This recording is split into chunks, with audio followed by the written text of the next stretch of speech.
Hi, I'm Pastor Kerry. Before we get started, there are a few things I want to encourage you to have on hand. First, I want to encourage you to have a set of the sermon notes. If you don't already have them, you can go to the link that's right down below the video. It'll take you to a place where you can print a set of the sermon notes for yourself. I also want to encourage you to have some communion elements. You'll want to have some bread or a cracker. You'll want to have some juice or some wine. If you don't have juice or wine, really any beverage would probably suffice. But you'll want to have those communion elements because here in about 20 minutes, when we get to the end of this sermon, we'll move right into a time of communion with you. So, if you need any of those things, I would encourage you to pause the video right now. Get whatever you need. Once everything's ready, then go ahead and resume the playback. So, I've told you this story before, but when I was 22 years old, I had just graduated from Bible college. I went to work for my very first church. I was an associate pastor at a church in Southern Nevada. This was a church that had, at that time, I think at least half a dozen pastors on staff, and I was the low person in the pecking order, which I certainly deserved to be, and I didn't preach very often at all.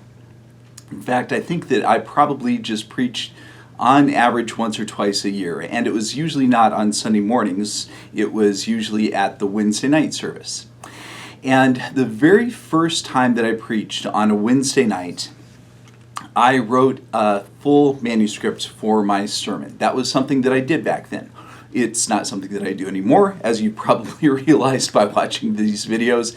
You probably realize by now that I try to kind of memorize the sermon as best as I can, but back then I would either write out in longhand or I would type into my computer a full manuscript of every single thing that I wanted to say.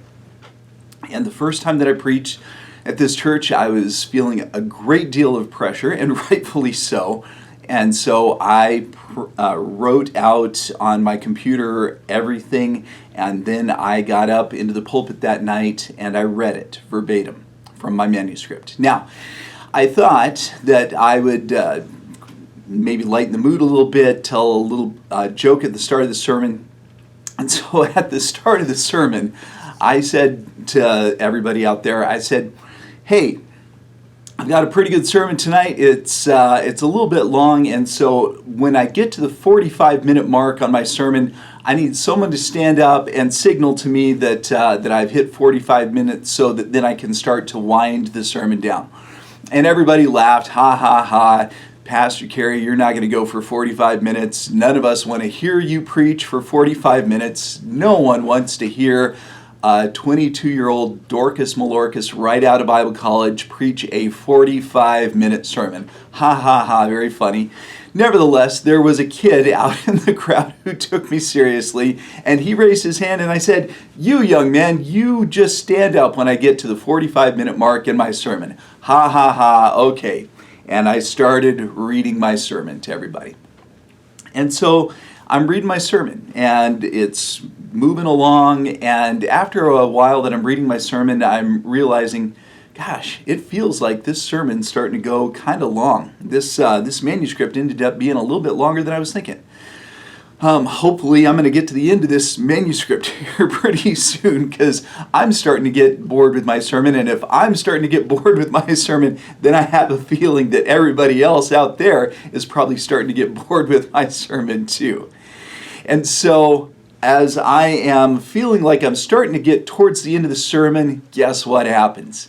The kid stands up. I have now preached this sermon for 45 minutes, and I'm not done yet. I can see the kid out of the corner of my eye, and I realize that I still have a page and a half of this sermon manuscript that I still need to read. And so at this point, I've got to make a decision. Do I wrap it up because I've hit the 45-minute mark that I was never supposed to hit? Or do I keep on going?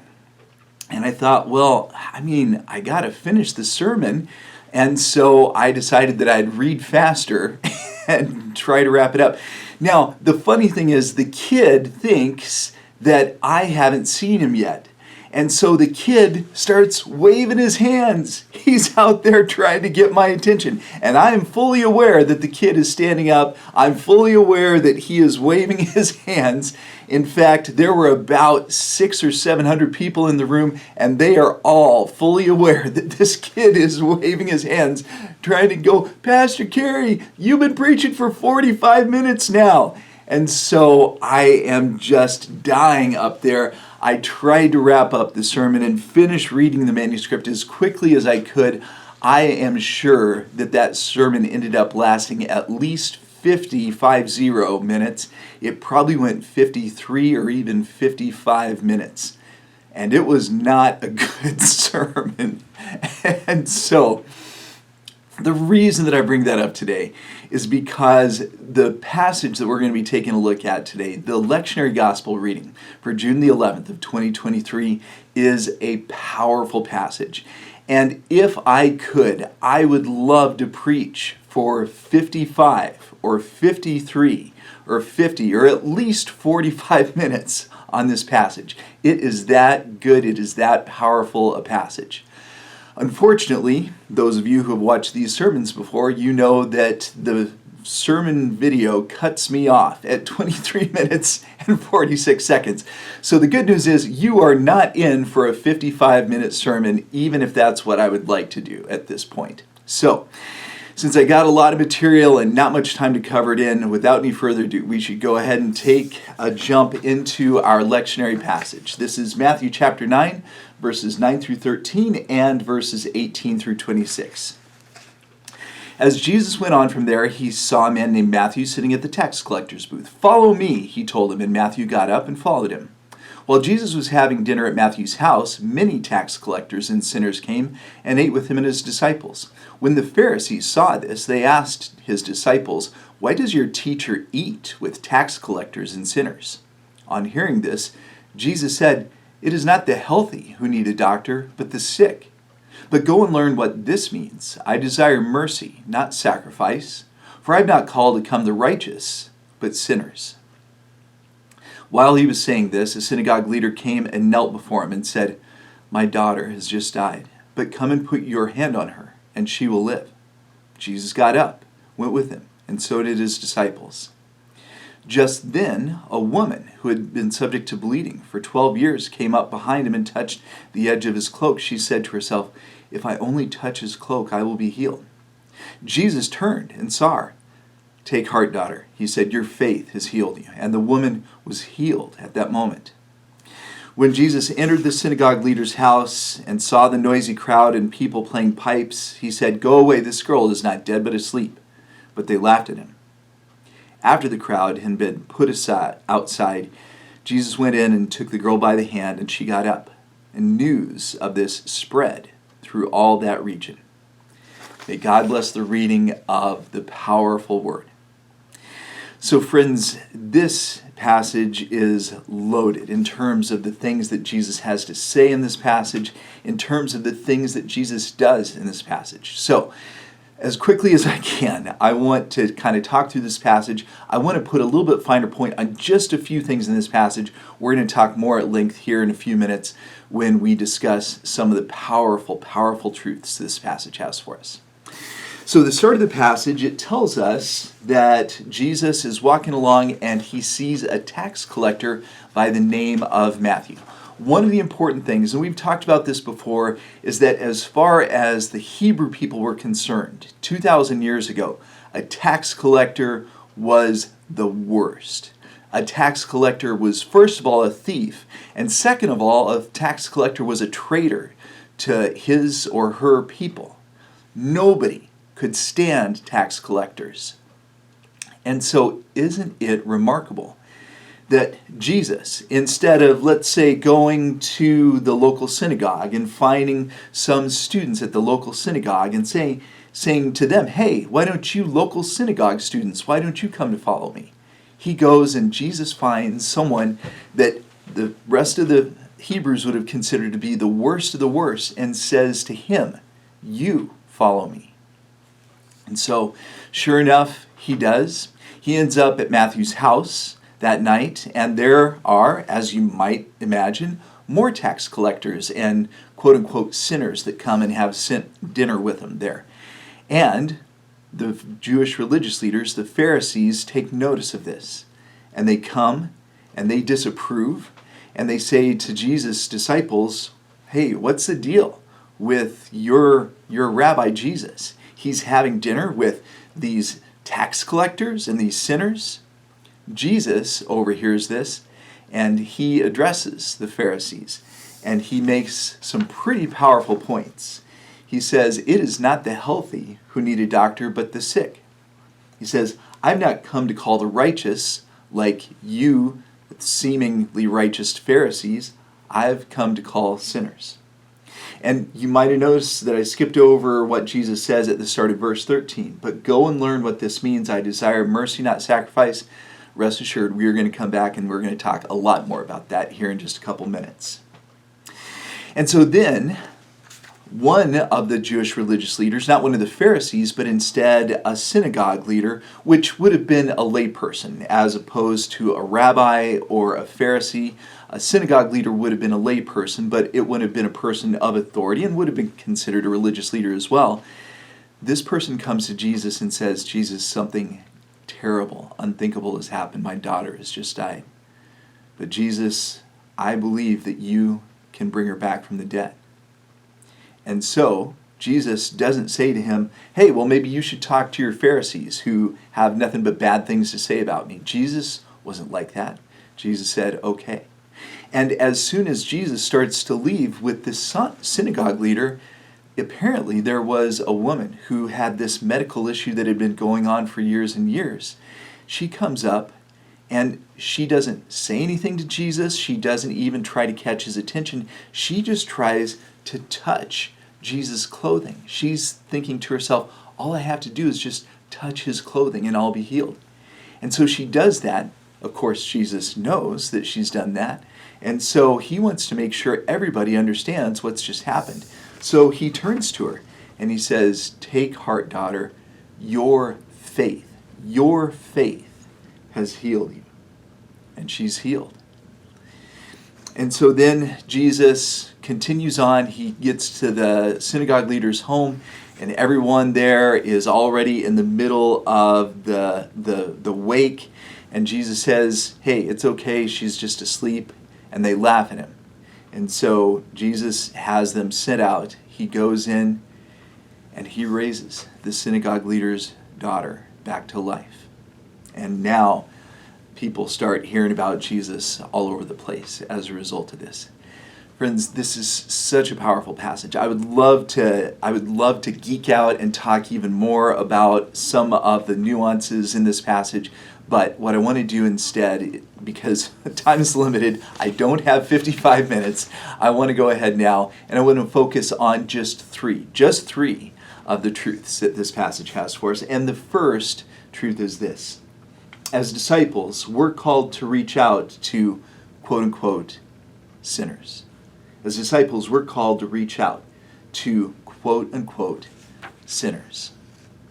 In this passage, that's exactly what Jesus did. Jesus says to the religious leaders who are saying, what are you doing hanging out with these tax collectors, these thieves, these traitors, and all of their hangers-on? Why are they with you, Jesus, and why are you with them? Jesus says, because that's exactly where I'm supposed to be. It isn't the healthy like you guys are supposedly quote-unquote healthy. It's not the healthy who need someone to come and help them. It's the sick who need someone to come and help them. Again, there's so much that I could say at this point. One point that I would like to make is, why do you think that these people were tax collectors to begin with? And why do you think they had all of these quote-unquote sinners hanging out with them to begin with? Don't you imagine that it was because that there was something bad that had happened to them at some point in their lives that caused them to go down the wrong path, a path where they would be willing to steal from their fellow Hebrew people, a path that would lead them to be willing to be considered traitors by their fellow Hebrew people?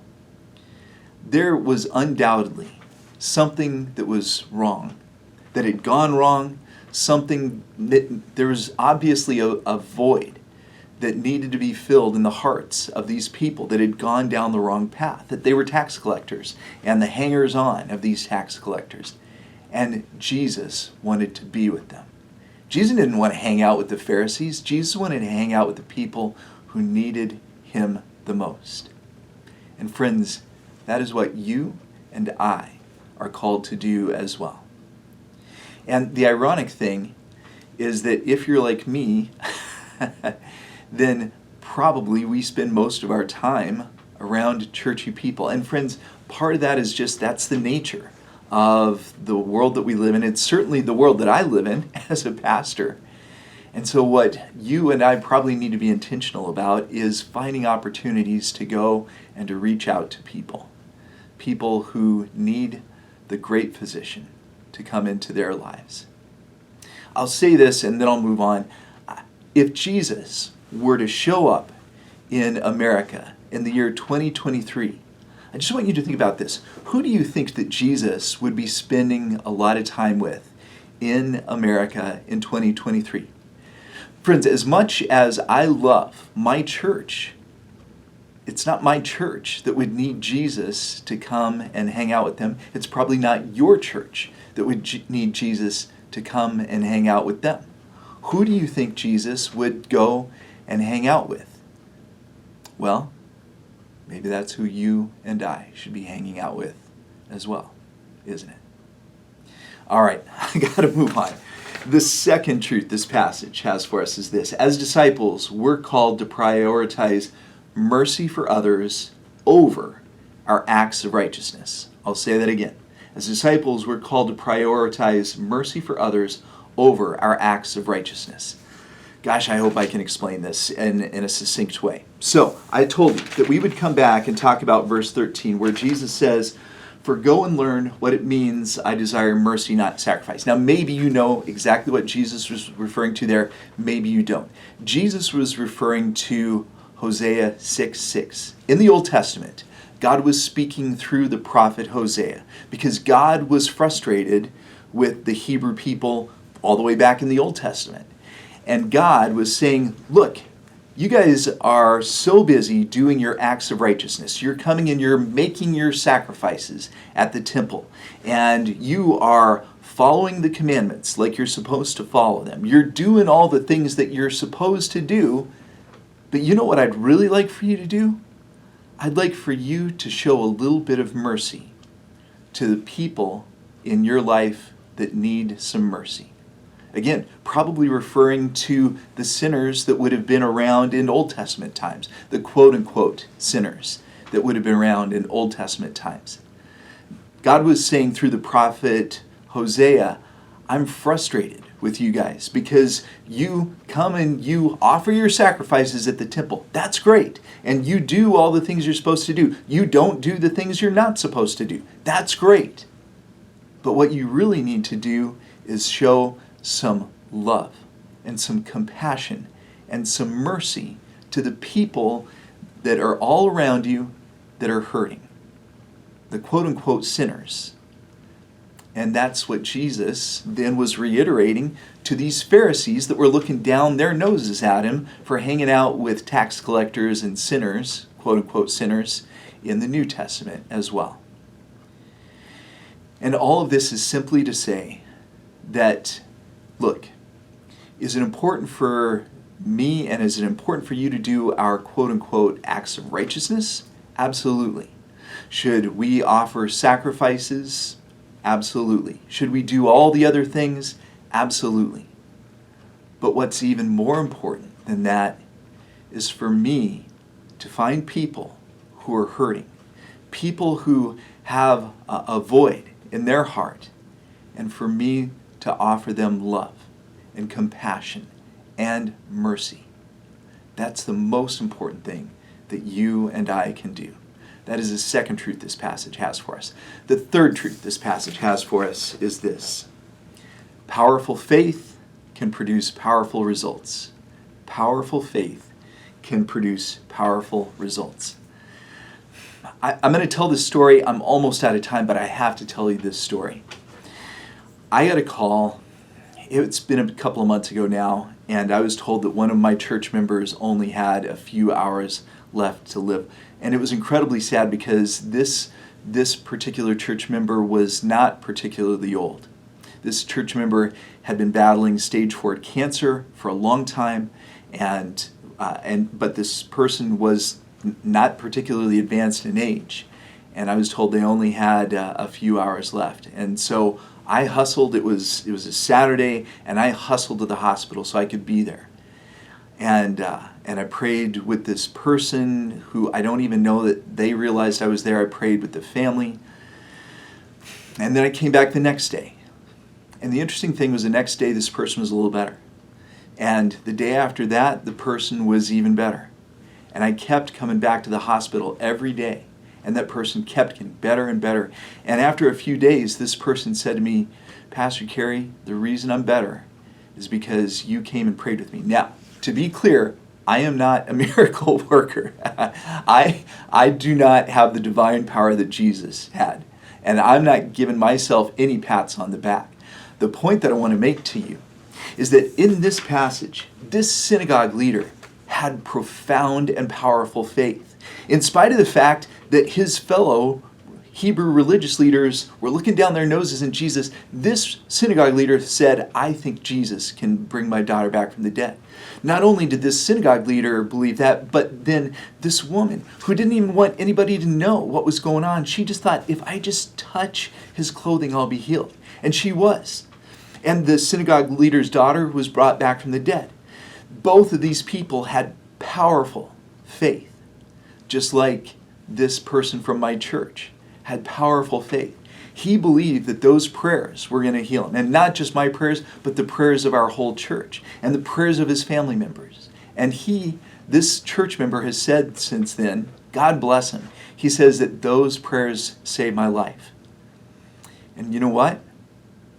I bet he's right. Because this man from my church has the kind of faith that this synagogue leader had, that this woman had. Because you know what? Powerful faith can produce powerful results. Amen? Amen. All right. I'm almost out of time. But very quickly now, I want to move into our time of communion. And I want to remind you of Paul's words in 1 Corinthians chapter 11. The Lord Jesus, on the night when he was betrayed, took bread, and when he had given thanks, he broke it and said, This is my body which is for you. Do this in remembrance of me. In the same way, after supper, he took the cup, saying, This cup is the new covenant in my blood. Do this whenever you drink it in remembrance of me. For whenever you eat this bread and drink this cup, you proclaim the Lord's death until he comes. Right now, I want to encourage you to grab your communion elements, and I'll grab mine.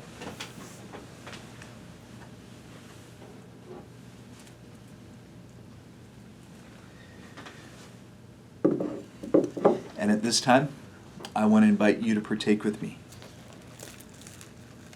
The body of Christ, broken for us, we partake in remembrance of him. And the blood of Christ, shed for us, we drink in remembrance of him.